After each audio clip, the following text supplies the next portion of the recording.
جس کے اندر فاطمہ کے دودھ کی تاثیر ہے، وہ حسن امیر معاویہ سے صلح نہ کرتا، لیکن ان دونوں شہزادوں کی شان دیکھو، حسن نے امیر معاویہ سے صلح کر لی، حسین نے یزید سے صلح نہ کی۔ ثابت ہوا ان دونوں اماموں نے حق کے فیصلے کیے ہیں۔ حسن نے فیصلہ کر دیا امیر معاویہ کو برا مت کہنا، میری اسے صلح ہے۔ حسین نے کہا یزید پر لعنتیں بھیجو، میری اسے جنگ ہے۔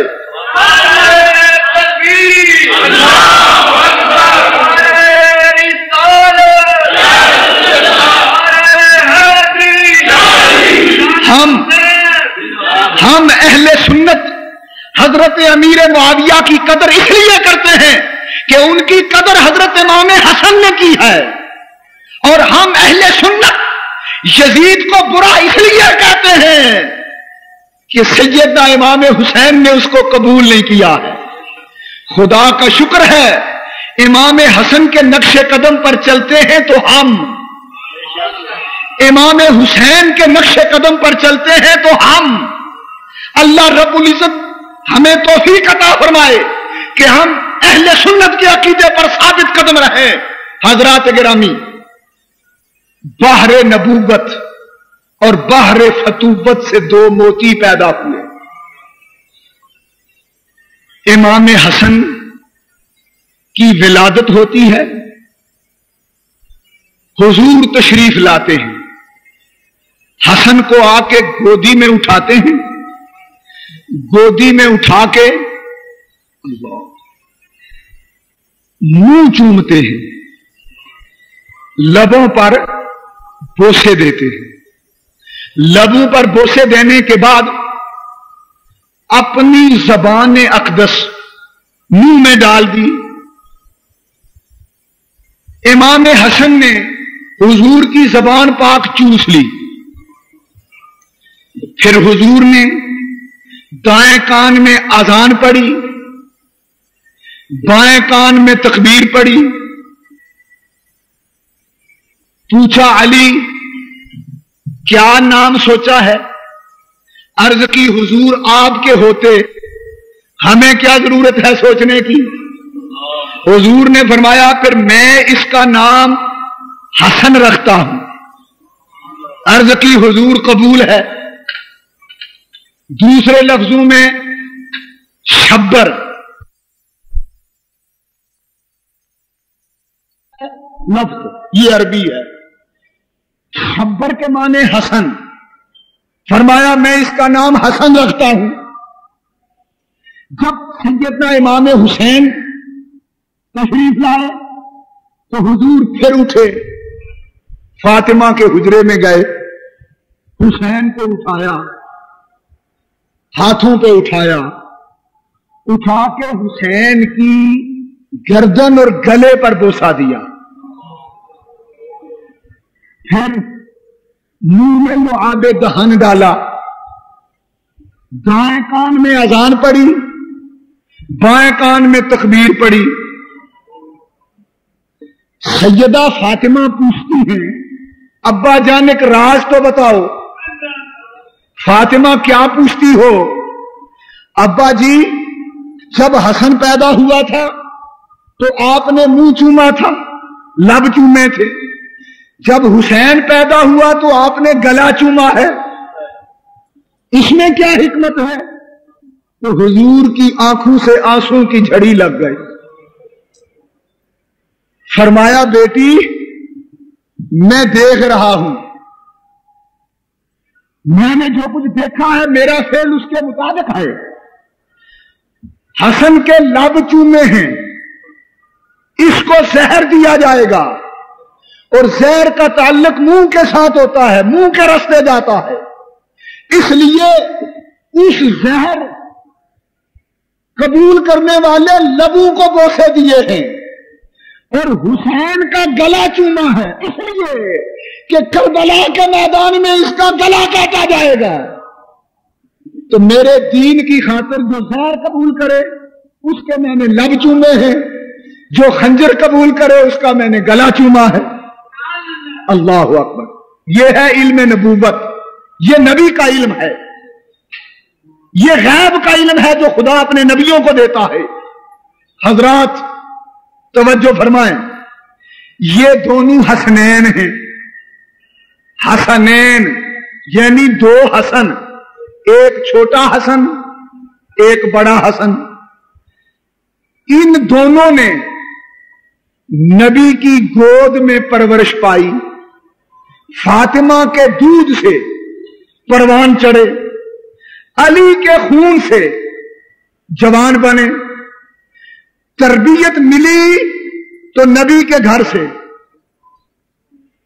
شان اور عظمت ملی تو نبی کے گھر سے، ماحول ملا تو جبریل امین کے آنے اور جانے کا، قرآن کے سننے اور سنانے کا، تربیت ہوئی تو مسجد نبوی کے سائے میں۔ اللہ اللہ، پھر ان دونوں کی شان کیا ہے؟ جب حضور نماز پڑھتے تو امام حسن معصوم بچے یہ آتے اور حضور علیہ الصلوۃ والسلام کی بغلوں کے نیچے سے سجدے کی حالت میں پیٹ کے ساتھ لگ کے سینے کے ساتھ لگ کے بیٹھ جاتے، اور حضور سرور عالم صلی اللہ علیہ وسلم اپنی نماز اور سجدہ لمبا کر دیتے، کہیں حسن کو تکلیف نہ ہو۔ اور جب امام حسین آتے، حالت نماز میں اپنے نانا جان کو دیکھتے تو گردن پر سوار ہو جاتے، وہ آ کے سجدے کی حالت میں سینے کے نیچے سینے سے لگ جاتے، حسین آتے تو گردن کے اوپر آ کے سوار ہو جاتے۔ حضور نے حسن کے لیے بھی سجدے لمبے کیے، حضور نے حسین کے لیے بھی سجدے لمبے کیے، تاکہ پتہ چل جائے میرے سجدوں کی لاج رکھنے والے یہی ہیں۔ حضور سرور عالم صلی اللہ علیہ وسلم نے ایک موقع پر خطبہ ارشاد فرما رہے تھے، یہ دونوں شہزادے جمعے کے خطبے کے وقت سامنے آئے تو معصوم بچے تھے، قدم لڑکھڑا رہے تھے۔ حضور نے دیکھا یہ معصوم کہیں گر نہ جائیں، خطبہ چھوڑا، منبر سے نیچے اترے، ان دونوں شہزادوں کو سنبھالا دیا اور اس کے بعد پھر خطبہ شروع کیا، اس لیے کہ حضور جانتے تھے یہ وہ شہزادے ہیں جو میرے خطبوں کی لاج رکھیں گے۔ ہاں، حضور سرور عالم صلی اللہ علیہ وسلم جانتے تھے کہ یہ وہ ہیں جو نمازوں کی لاج رکھیں گے، جو سجدوں کی لاج رکھیں گے، جو خطبوں کی لاج رکھیں گے۔ حضرات توجہ فرمائیں، احادیث کا مطالعہ کرنے سے پتہ چلتا ہے کہ ان دونوں شہزادوں کی شان یہ تھی کہ یہ دونوں ہم شکل مصطفیٰ تھے صلی اللہ علیہ وسلم۔ ترمذی شریف کی حدیث کا مفہوم یہ ہے کہ حضرت امام حسن رضی اللہ تعالیٰ عنہ ما بین صدر الی الراس، یعنی سر مبارک سے لے کر سینے تک یہ حضور کے مشابہ تھے، شکل، صورت، چہرہ، پیشانی، ناک، دندان، لب، بالکل والضحا واللیل اذا سجا کی تصویر کی۔ اور امام حسین رضی اللہ تعالیٰ عنہ سینے سے لے کر قدموں تک یہ سارا حصہ جسم کا حضور کے مشابہ تھے۔ یہاں یہ بات ذہن میں رکھیں کہ اگر ان دونوں شہزادوں کو ملایا جائے تو یہ مکمل شبیہ رسول بنتے ہیں، مکمل شبیہ رسول۔ اعلی حضرت مولانا شاہ احمد رضا فاضل بریلوی رحمت اللہ علیہ نے ایک بڑی حسین بات بیان کی۔ آپ فرماتے ہیں کہ ہر مسلمان جانتا ہے کہ حضور کا سایہ نہیں تھا، وہ سایہ کہاں گیا اور کیوں نہیں تھا؟ اعلی حضرت ذوق ایمان کے ساتھ اس بات کو بیان فرماتے ہیں کہ اللہ نے حضور کے جسم کا سایہ حضور کے جسم سے جدا کر لیا اور اس سائے کے دو حصے کیے، ایک حصہ حسن بنا دیا، ایک حصہ حسین بنا دیا۔ اس لیے حضور کے جسم کا ظاہری سایہ نہ رہا، اور اگر حضور کا کوئی سایہ کہلایا تو حسنین جسد رسول کا سایہ کہلائے رضوان اللہ علیہم اجمعین۔ اب سوال پیدا ہوگا کہ اس میں حکمت کیا ہے، فلسفہ کیا ہے، یہ دونوں شہزادے شبیہ رسول کیوں بنائے گئے؟ یہ بات توجہ سے سمجھیں حضرات، اس کی ایک وجہ ہے۔ اللہ یہ چاہتا تھا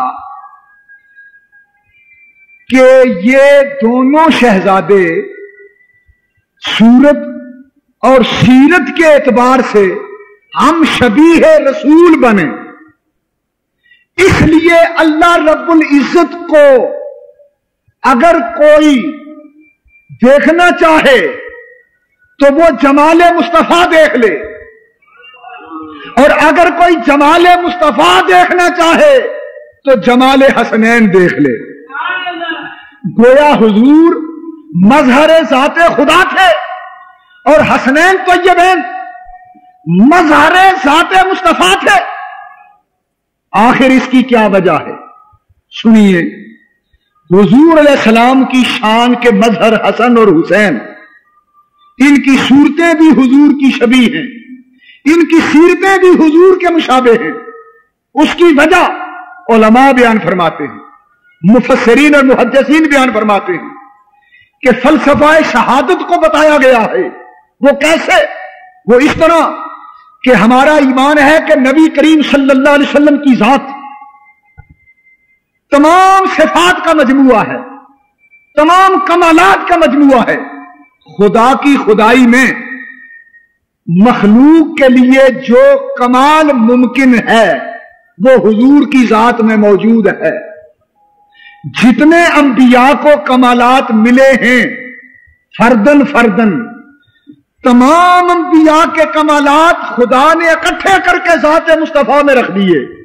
حسن یوسف، دم عیسیٰ، ید بیضا داری، آنچ خوبہ ہمہ دارند تو تنہا داری۔ اب یہاں ایک سوال پیدا ہوگا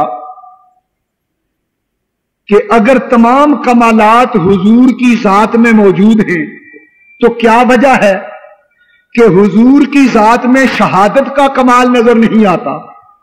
شہید ہونا ایک کمال ہے، شہید ہونا ایک مرتبہ ہے، شہید ہونا ایک فضیلت ہے، شہید کی بڑی شان ہے۔ وَلَا تَقُولُوا لِمَن يُقْتَلَ فِي سَبِيلِ اللَّهِ أَمْوَاتٌ، شہید مردہ نہیں ہوتا، وہ شہید ہونے کے بعد زندہ ہے۔ اب یہاں سوال پیدا ہوگا کہ نبی کریم صلی اللہ علیہ وسلم نے شہید کی فضیلت نہیں پائی، آپ شہید نہیں ہوئے، تو پھر یہاں اعتراض کرنے والا کہہ سکتا ہے کہ سید الانبیاء کی ذات تمام کمالات کی جامع نہ رہی، کیونکہ باقی کمال تو حضور میں تھے لیکن شہید ہونے کا کمال حضور کو نہ ملا۔ باقی انبیاء میں شہادت پائی جاتی ہے، باقی انبیاء شہید ہوئے اور ان کی شہادت کی قرآن گواہی دیتا ہے۔ یقتلون النبیین بغیر الحق، بنی اسرائیل کے لوگ نبیوں کو قتل کیا کرتے تھے، معلوم ہوا قتل ہونا یہ شہادت ہے، اور شہادت انبیاء کا ایک درجہ اور مقام ہے۔ کیا حضور کی ذات میں شہادت ہے؟ اگر ہے پھر تو واقعی سید الانبیاء ہے، اور اگر شہادت کا مرتبہ حضور کی ذات میں جمع نہیں تو پھر سید الانبیاء کس اعتبار سے تم کہو گے؟ یہ ایک اعتراض بنتا ہے، یہ ایک سوال بنتا ہے۔ خدا نہیں چاہتا تھا کہ میرے نبی کی ذات میں کسی کو کوئی اعتراض اور شبہ پیدا ہو، اللہ رب العزت نے اس کا بھی انتظام کر دیا۔ انتظام کیسے کیا؟ سنو، انتظام یوں کیا کہ نبی پاک صلی اللہ علیہ وسلم کی ذات میں شہادت کا درجہ رکھ دیا. وہ کیسے رکھا شہادت کا درجہ؟